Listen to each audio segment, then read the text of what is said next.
Okay, we are going to learn to make rounded corners. So the very first thing I'm going to do, you can see I have selected here my very top layer with the image. Above it, I have made invisible the layer with the font. So having clicked on the top layer with the image, and again, just have all the PSD together, I'm going to make a copy of it. This is Control Shift Alt and the letter E as in Edward.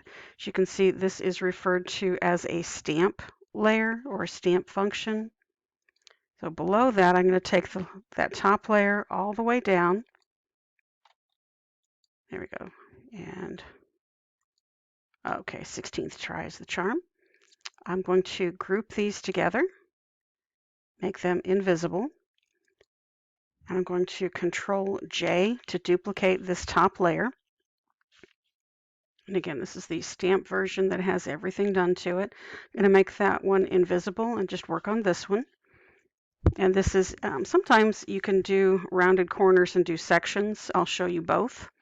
So for this right now, I'm going to come over here. This is the rounded rectangle tool. You can do the letter U to get to the shortcut, and these are the different options you have for shapes or things that you might work with. And again, rounded rectangle tool. Up here at the top, shape. Fill needs to be a solid color. If it is anything else, this will not work. Stroke should not be selected, and the rest of this you can play with as you go. This does adjust the angle of the corners, how soft or sharp they are. Sorry, right there. I'm going to make this a little bit bigger just to exaggerate it. And again, when you're working on this, play with it, see what you like. I come down here with the crosshairs. And I'm not going to do the entire section. I'm going to leave a little of it below so I can show you how to do additional work there. And I apologize because my dog just came in and he's bumping my elbow. Okay, I'm going to drag this layer under the image. Click your Alt key and then left click there. One more time for good measure. There we go. And that's your rounded corners. Now, if you want to include the bottom portion of that image here as well, which lots of people do because it makes it look a lot cooler. Okay, click on that. And again, you can no longer see this portion. Now, what I'm going to do so that I can see those lines, I'm clicking on this section of the rectangle that I've already selected.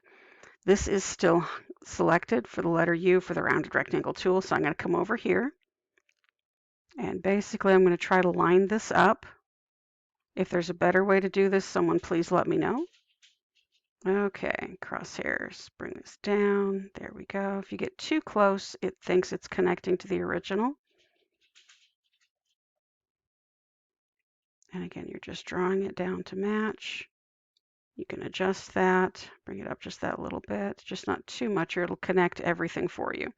From here, what I'm going to do, Alt, there we go, and just left click again. What I was trying to do was disconnect it because it put them together.